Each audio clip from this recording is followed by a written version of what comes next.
Hello, everybody, and welcome back to the Ball Players Guide, your guide to everything ball. Today, we're continuing on with our 30 teams in 30 days with everyone's favorite, the Pittsburgh Pirates, the darlings of the National League Central. Last year, they finished 71 and 91, and looking at their Fangraphs rankings, they couldn't hit worth a crap. Their pitching was gross. Their starting and relief pitching was across the board nasty. Their fielding was surprisingly like top 10 in a lot of categories. Did really well there, but I mean, they were 28th in average, 30th in OPS, 30th in runs, 30th in home runs. And when you're in the same league as the Colorado Rockies and the Washington Nationals, that's really impressive to be all the way at the bottom. So they tried to bring in some pieces to boost the lineup a little bit, but I don't know. What do you guys think about the Pittsburgh Pirates? Because I think we've mentioned before that I'm kind of high on the Pirates. I kind of like what they're doing, but what do you guys think? I like their off season. I like you had said, their biggest issue was they've always been able to pitch, or at least the last couple of years, but everybody's kind of been pleading for them to add some bats, which they did do this off season. Now I don't know if they were rumored with Alonso and Schwarber, and who knows? I mean, I don't think they really ever had a shot at those guys, but I don't know if it's impact bats, but they brought in four guys that'll slot into their lineup. Like Fangraphs has Brandon Lau hitting second, Ryan O'Hearn batting four, and Marcell Ozuna batting five. So we basically acquired your two, four, and five hitters this offseason to try to improve your lineup. So that's good. But yeah, I think overall, I still think I have them as the fourth team in the Central, but I do have them above the Cardinals, which is, I guess, a step in the right direction, I guess you could say. Yeah, I guess they're trending in the right direction would be like the way to say. I don't think they're gonna win the NL Central. I say that mostly as a joke, but like I mean they got good pieces. They got Stinkson. I can never say his name. The password from Boston. They got Jake Mangum from the Rays. I mean they got good pieces that'll like play from, and they're like major league level players. But it's a big hill to climb for them. They're kind of a sneaky team. I like what they did. I kind of the same thing. I see them around 500 this year, but they're definitely trending the right way as far as where they were at the last few years. I think after this year, if they go about 500-ish, you kind of have to push it all in because Paul Skeens it'll already be his third year, so he'll be halfway to uh, free agency, but do they also, once he gets into ARB and starts making a ton of money, do they use that as an excuse to not go out and get anybody else because he's getting paid? I could see that happening, and it shouldn't. But I don't know. They're a sneaky team, and we saw it with the Tigers last year. Pretty much all you need is a good one, and you can find ways to win. So and their biggest hole last season was no offense for Paul Skeens, and they definitely improved on that. So I'm excited. I will be watching them on opening day for sure. Yeah, I mean they're a fun team for sure, like up and down. Like you can get yourself excited about it. We should like actually list the players they added. They got Marcelo Zuna, Jose Urquidy, which we haven't talked about their pitching side yet. Ryan O'Hearn, Jake Magnum or Mangum, whatever. Brandon Lau, Lowe. Their names are. We need to fix their names. We were talking about this before we started recording. Mason Montgomery, Gregory Soda, and the password. They did lose Andrew McCutcheon, who at this point in his career, it's kind of like I don't want to say charity, but like, hey, thanks, buddy. Like, this is our service to you. Tommy Pham, Mike Burrows, which is an interesting move because he was a promising up and coming player for them. And then Johan Oviedo, who was um, kind of the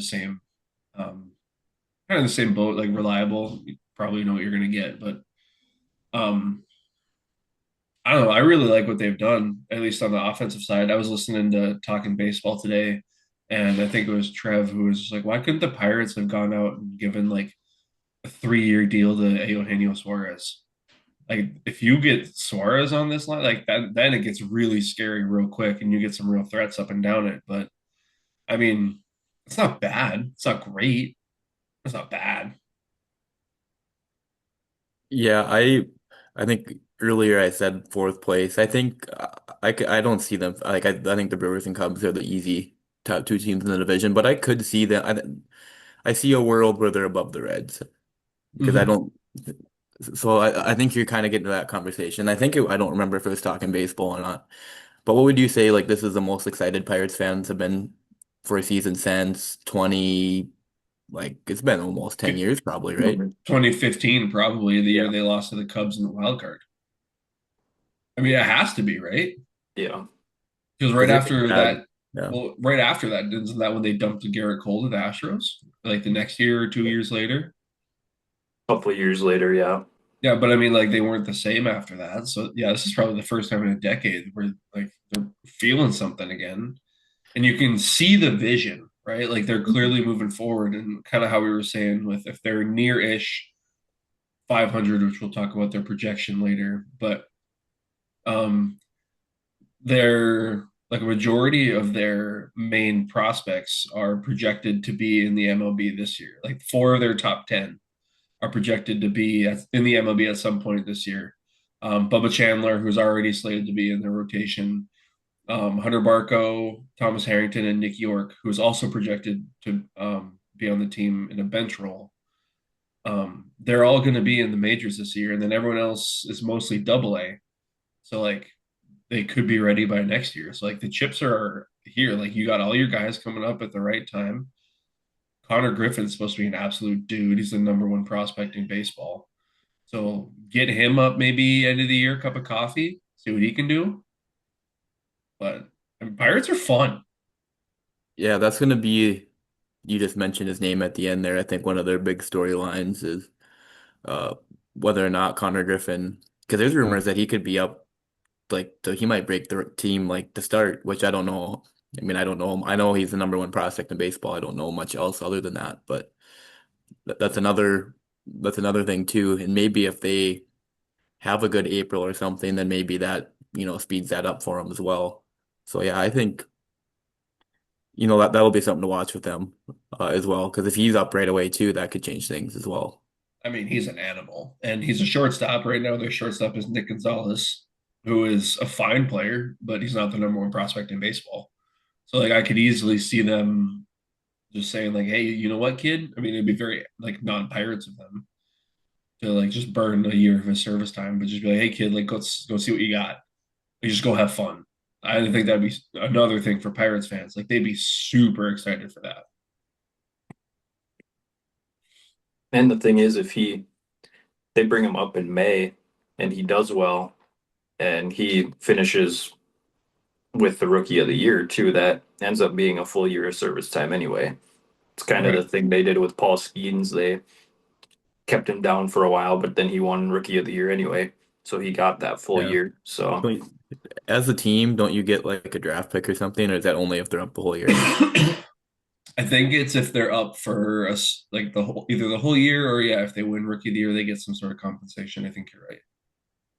But I mean, we should talk about their pitching because it's disgusting. They have obviously Paul Skeens, Mitch Keller, who is I feel like really underrated. He's very consistent. He's not gonna light the world on fire, but he's gonna give you 5 innings of 2 3 run ball, bless you. excuse me. And I mean, he's going to be fine. You got Braxton Ashcraft, who they really like, Bubba Chandler, who's gross, and then Jose Urquidy is your five. Like that's a nasty rotation. If they can somehow sneak into a wild card, like a best of three, and your 1 2 3 is Skeens, Ashcraft, Chandler with Mitch Keller and Jose Urquidy as options. Oh, that's gross. Not to mention they're probably going to get Jared Jones back at some point this year, who he's disgusting in his own right. So I mean, their starting rotation goes toe to toe with anybody, if not, is the best in the big leagues. Not naming like the Los Angeles Dodgers, and then their bullpen is really good too. So, I mean, it's going to be hard to score runs against the Pirates. So, I mean, if they average 4 runs a game, they could do some damage. Mhm. I really So, like Mason Montgomery a lot. mhm. I think he's gonna do really well.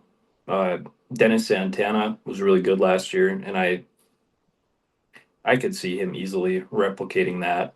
And then you get a guy like Gregory Soto, just the veteran guy in there also to help out because they have a lot of young guys in this bullpen. So it's the same thing with the rotation. Your Urquidy is a really good veteran addition to that rotation, and having another guy in there to mentor the young ones, it'll be it'll be really good, I think. And I think they're yeah, I would say sneaky wild card team at this point. I do think I want to know if it was just like Suarez's preference to go to Cincinnati or if Pittsburgh wasn't willing to offer 3 more million to get him because I'm pretty sure they signed Ozuna for 12 and Suarez signed for 15. So I don't know if it was just the fact that Eugenio has played for the Reds already and he just didn't want to go to Pittsburgh or what that situation was, but It could also be that Eugenio is 34. He's going to be 35. Like, maybe he's like, I'll go get me one more year, see what I can do. And if I play one more year, great. Like, but maybe he's ready to be done, yeah. Maybe he didn't want the 3 year deal, but that would have been so good for them. But I think these Pirates are, I'm going to keep hammering the button, but they're Mhm. fun. God, I like this team. Joey Bart, go be great, huh? Yeah. Or Henry Davis. The Henry Davis breakout has to come at some point. You would think, but they kind of messed him up, Yeah. rushing him up, putting him in the outfield. That's a weird situation. They're young and they're fun. So from Marcelo Ozuna from the Pirates, who's old, he'll give you 30. But I really like this team. Who do you guys think, obviously outside of like Paul Skeens, who would be like your one guy to watch for on the Pirates? I kind of said it earlier, but uh, probably those prospects that are coming up. I would say Connor Griffin, if he's up, would be my guy to watch to see what kind of impact he would make. I would say Brian Reynolds. I'm a big fan of him, and I think him finally having pieces around him that will be fairly consistent, I think that'll benefit him a lot more than it has. And it wasn't that long ago that he was like considered one of the top outfielders in the game. So I think having more pieces around him now will take some of that weight off of him. And he wanted to be a Pirate. Like that was a big thing a few years ago where it was either they were going to trade him or extend him. Thank you for muting Logan. I apologize for not muting mine. But yeah, my pick will be Brian Reynolds. I think it's got to be O'Neal Cruz because he's got all the tools in the world. Like he's a physical freak. Like he's got a cannon, but he whenever you watch him, he just hates center field. He just looks Yeah. miserable out there. Like Yeah. and I don't think he's been shy about saying it about how he doesn't like it out there.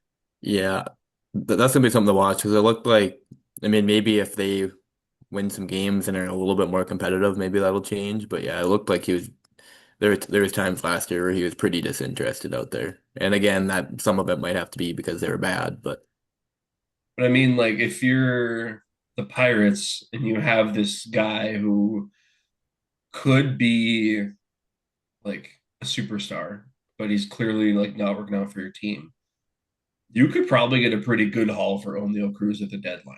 Like you could get some good major league pieces for like the future that are like controllable for a couple of years. Chip him off to a team that is like looking to compete, need another bat, kind of like take a flyer on him. right? I feel like you could get some good return. So if he's not going, I could see them dumping him off and then maybe, I don't know, going in the offseason, signing a center fielder. I don't know who's out there, but it could be fun. Who is a center fielder for next free agency? I don't think, from what I remember, I think next year's free agent class isn't as good as this one. Yeah. But I Googled free agents and it pulled up the NBA free agent list. So I don't think that's going to be very helpful. not an NBA pod. Not yet. You just wait till my Timbies are in the postseason. Trent Grisham is the best option. It's Trent, Jazz, Luis Robert, Cedric Mullins, Lane Thomas, Maelstrom, Victor Robles, as of right now for center field. And a couple of those have club options, so probably won't even be that many. Yikes. That's rough. But there's not going to be baseball next year, so who cares? Come on. Come on. We're positive pod. Come on. All right. Are you guys ready for some Pirates trivia to Yep. round us up? But before we do that, we should say their projection. They're projected to go 82 and 80. I think on Fangraphs is what I saw. BetMGM has them at 77 and a half. So hovering right around that 500 mark. I That's think pretty I'd take good. the over on 77 and a half, but I'd say 82 is the most. Like, I think this is like an even 81 type of team. I could easily see it going real south pretty quick. Like if they don't get out to a hot start, dumping their vets. Yeah. But I also could see them just having the most fun, not really giving a toot, and going out there and messing up and winning 82 games, and Yeah, sneaking but into a wild card somewhere maybe. But I don't know. yeah, I agree with you though, Joe. I think 82 is probably around their ceiling. I Yeah. don't know. I guess the Reds made it with 83 wins last year, so Yeah. that's basically all it takes. But It's just It's one of crazy when those you think about all the good teams in the National League. it's one of those things where come trade deadline time and let's say they're exactly 500 and 4 or 5 games back of the last wild card spot. Do they sell off or do they push it in and really try to push for that wild card spot and hope for a good last 2 months? yeah, I would say if they're even that five or more, I mean, you'd see them trading everything Yeah. away, I think. But But also at some point you have to show Paul Skeens that you're willing to commit. So like Yeah. this is the season where you really go.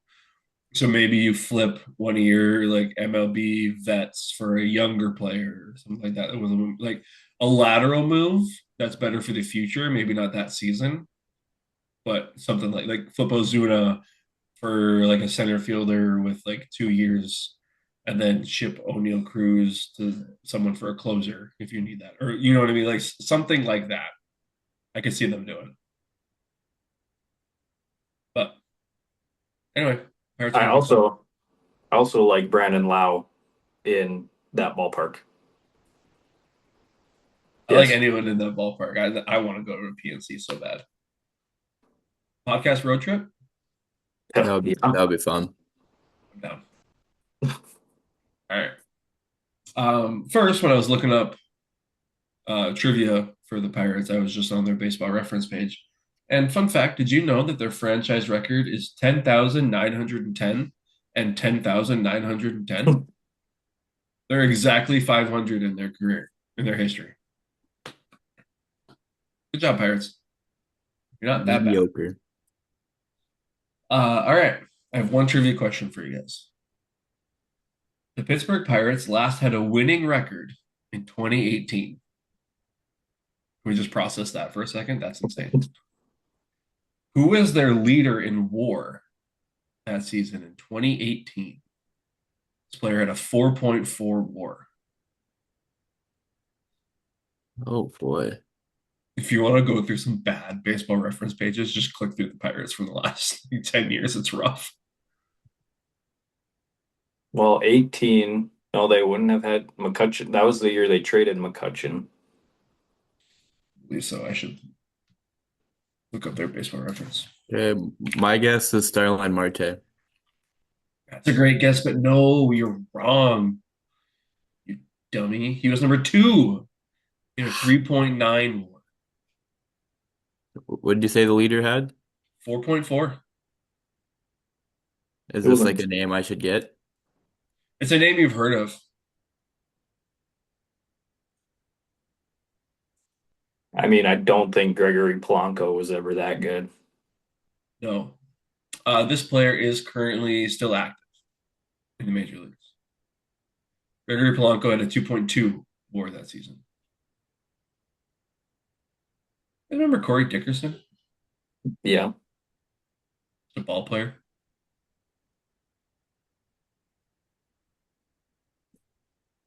Hmm. Or we think this is position player, right? It's a pitcher. Oh, okay. That's where I was getting screwed up then. This is an active pitcher. Active pitcher. So it has to be a starter. I can give you the teams that he's played for.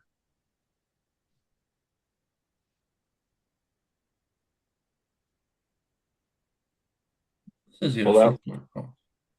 He had a 4.8 war, but he had a negative zero point 0.4 hitting war that season. So 4.8 pitching war. That's fun. This player has been a Pirate, a Yankee,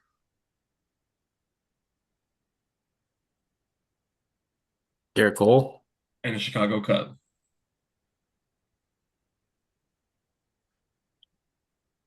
This is embarrassing. and is still a Chicago Cub. oh, Tyone. JMO? Jamison Tyone, JMO. His career high in WAR, 4.8 WAR. He pitched 32 games that year. He had a 3.2 ERA, two complete games, one shutout, 191 innings. Dude was just chucking it, baller. And then I think he must have gotten hurt next year because he only pitched 7 games and missed all of 2020. But yeah, Jamison Tyone, your 2018 Pirate War leader. How about you? If you want to look at just like a sneaky, like good, solid pitcher, look at Jamison Tyone because he's been just consistently good. He had a good year last year. He had a great Good year, start. yeah. Good start in the playoffs too. Mhm. Yeah. And he's not going to light the world on fire, but he's going to get you right around a 4 ERA. He's going to get you a quality start. He's going to give you a chance to win. Actually I been like it. better than that the last couple of years. Yeah, it's been Below really a good. four. Yeah. I wonder how our Yankees fans in the audience think of Jamison Tyone for those 2 years because Yankees fans are notoriously stupid, and he was really good with the Yankees. So I guess Well, we'll see really, what our Yankees fans think. really good is a stretch, I Yeah. think. I mean, you'll take 14-5 with a 3.91 ERA over 171 or 177 I, innings. I I I would say that's like good. I think that's really good. You look at some of the players we got nowadays. Nobody throws 177 innings with a 3.9. Anyway, I think he's really good. I like JMO a lot. You guys ready to be done with the Pirates? Sadly, because I think we have a bad team up next. So We have the best team. Tradition of excellence. The Los Angeles Angels Hey, of fun, Anaheim. fun fact, they've never lost 100 games before.